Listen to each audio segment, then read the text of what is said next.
Warahmatullahi wabarakatuh.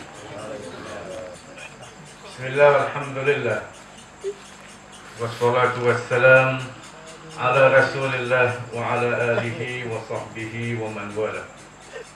Rabbi syrah li sadri wa yassir li amri wahlul 'uqdatam min lisani yafqahu qawli. Subhanak la 'ilma lana illa ma 'allamtana innaka antal alimul hakim. Wa hasbunallah wa ni'mal wakil, ni'mal maula wa ni'mal nasir. La hawla wa la quwwata illa billah al-'aliyyil 'azim. Amma ba'd. Yang dimuliakan saudara pengurusi majlis, pada Nasrul Hakim selaku Ketua Penerangan PAS kawasan Masjid Tanah, yang berbahagia penceramah utama kita Saudara Mazlan Aliman, Ahli Jawatankuasa Kerja PAS Pusat, yang juga merupakan pengurusi anak. Yang berbahagia timbalan yang dipertua PAS kawasan Masjid Tanah Ustaz Imran, serta staf pimpinan, Ketua Pemuda Muslimat Ulama Kawasan, pimpinan PAS Kawasan, pimpinan PAS Majlis Tindakan DUN Tanjung Bidara, serta muslimin muslimat, rakan-rakan Pakatan Rakyat, hadirin hadirat yang dikasihi, yang dihormati dan dikasihi sekalian. Alhamdulillah, malam ini sekali lagi kita dapat turun bersama dengan rakyat untuk menjadi saluran info ataupun saluran maklumat kepada rakyat. Kita mahukan rakyat mendengar maklumat tentang perjuangan kita, khususnya perjuangan PAS dan juga umumnya perjuangan Pakatan Rakyat, melalui sumber dan saluran yang betul. Tidak adil rakyat hanya mendengar maklumat dan info daripada dada-dada akhbar. Tidak adil rakyat hanya sekadar mendengar dan mengenali kita daripada media-media elektronik. Kerana dada-dada akhbar dan media elektronik adalah merupakan saluran maklumat yang dipegang dan dikuasai oleh UMNO Barisan Nasional. Oleh kerana itulah, saya mengucapkan tahniah dan selamat datang kepada seluruh pendengar pada malam ini yang berani menyatakan sokongan secara terbuka kepada perjuangan PAS dan juga perjuangan Pakatan Rakyat. InsyaAllah, apa yang disampaikan pada malam ini ianya akan menjadi suatu kekuatan dalam membina sokongan di dalam masa sokongan masyarakat untuk memastikan dalam pilihan raya umum ke-13 yang akan datang kita akan menjadi kerajaan baru dan impian baru, insya-Allah. Tuan-tuan, puan-puan, muslimin muslimat, ibu-ibu, bapa-bapa yang dihormati dan dikasihi sekalian. PAS ataupun Parti Islam Semasa PAS adalah merupakan parti politik Islam yang sejak dulu konsisten dengan perjuangan Islam. Kerana kita yakin Islam adalah merupakan agama Allah yang diiktiraf oleh Allah Ta'ala, yang kita tahu Allah Subhanahu Wa Ta'ala merupakan pencipta alam dan pencipta agama ini. A'udzubillahi minasyaitonirrajim. Inna ad-dina 'indallah al-Islam.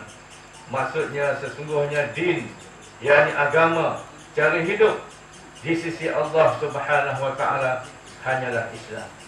Oleh kerana itulah kita meyakini perjuangan PAS akan berterusan, kerana ianya merupakan perjuangan di atas dasar yang teguh, yang bukan dicipta oleh manusia tetapi dicipta oleh Allah Subhanahu Wa Ta'ala. Di dalam perlembagaan PAS kita nyatakan bahawa cita-cita PAS adalah untuk menegakkan pemerintahan yang tertegak nilai Islam dan hukum hakam Islam, untuk memastikan umat mendapat keadilan, mendapat layanan yang sebaiknya sebagaimana ianya ditentukan oleh Allah Subhanahu Wa Ta'ala. Oleh kerana itulah dalam pilihan raya umum yang ke-13 ini, Parti Islam Semasa PAS datang membawa suatu gagasan yang dinamakan kerajaan berkebajikan. Tuan-tuan, puan-puan yang dihormati sekalian, kerajaan berkebajikan ini ataupun negara berkebajikan adalah merupakan sebuah negara yang telah digagaskan di dalam Al-Quranul Karim, yang diistilahkan di dalam Al-Quran sebagai baldatun thayyibatun wa rabbun ghafur, maknanya negeri yang baik dan Allah Subhanahu wa taala Maha Pengampun. Maknanya penegakan sebuah negara yang baik mestilah diasaskan di atas asas amanah dan di atas asas keadilan itu sendiri. Sebagaimana firman Allah Ta'ala, A'udzu billahi minasyaitonir rajim, Innallaha ya'murukum an tu'addul amanati ila ahliha wa idza hakamtum bainan nas an tahkumu bil 'adl, ila akhir ayat surah An-Nisa. Maksudnya, sesungguhnya Allah Subhanahu wa taala memerintahkan kamu supaya memberikan amanah kepada orang yang berhak menerima amanah. Dan apabila kamu memerintah berhukum di antara manusia, maka hendaklah kamu menghukum dengan keadilan. Ayat ini menunjukkan bahawa amanah yang pertama dan yang keduanya keadilan adalah merupakan tonggak utama di dalam suatu pemerintahan yang mendapat keampunan Allah Subhanahu wa taala. Oleh kerana itulah amanah mestilah diberikan kepada orang yang berhak menerima amanah. Ini bermakna pemerintah, pemimpin yang menjadi pemimpin kepada kerajaan mestilah merupakan pemimpin yang amanah. Bukan pemimpin yang korup, bukan pemimpin yang merupakan bapa rasuah. Ini perkara yang mesti dipegang oleh kita. Kerana apabila kepimpinan diserahkan kepada mereka yang tidak amanah, maka tunggulah kerosakan akan berlaku. Sabda Rasulullah sallallahu alaihi wasallam, "Idza wussidal amru ila ghairi ahlihi fantazir as-sa'ah." Apabila sesuatu urusan itu diberikan kepada orang yang tidak layak, maka tunggulah saat kebinasaan. Oleh kerana itulah tuan-tuan, kita tahu pemimpin negeri Melaka, pemimpin tertinggi negeri Melaka yang menjadi pemimpin kerajaan negeri Melaka, pemimpin kerajaan UMNO Barisan Nasional adalah orang yang telah menerima hukuman yang kita tahu dia merupakan bapa rasuah. Walaupun dia disebut sebagai politik wang yang telah dijatuhkan hukuman oleh Badan Disiplin UMNO, tetapi politik wang dalam bahasa yang sebenarnya ialah rasuah. Merasuah manusia untuk mendapat sokongan, merasuah manusia dengan keuangan yang kita tak tahu duit siapa yang digunakan. Dan inilah yang telah dilakukan oleh Ali Rustam. Apakah kita masih memerlukan orang seperti ini untuk menguruskan negeri kita? Kita melihat bagaimana apabila dia meneruskan kepimpinan kerajaan negeri Melaka pada tahun 2008. Sebenarnya sejak sebelum itu lagi telah berlaku satu penyelewengan yang besar yang melibatkan duit Majlis Agama Islam Melaka, yang kemudiannya menggunakan duit zakat negeri Melaka untuk membina bangunan Maim itu sendiri.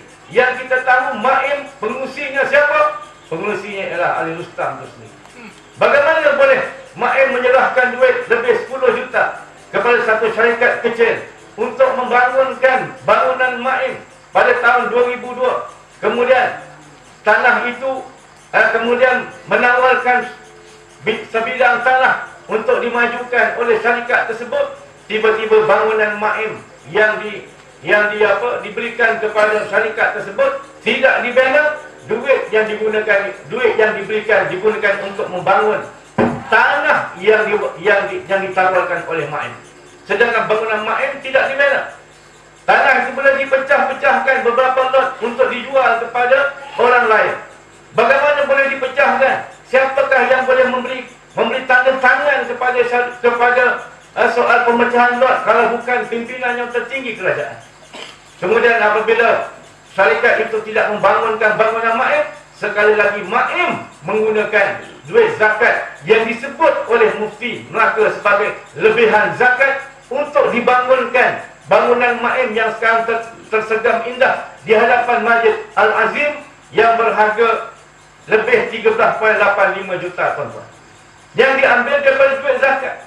Ini kita cakap bukan berdasarkan sangkaan, bukan berdasarkan tuduhan, tetapi ini disebut sendiri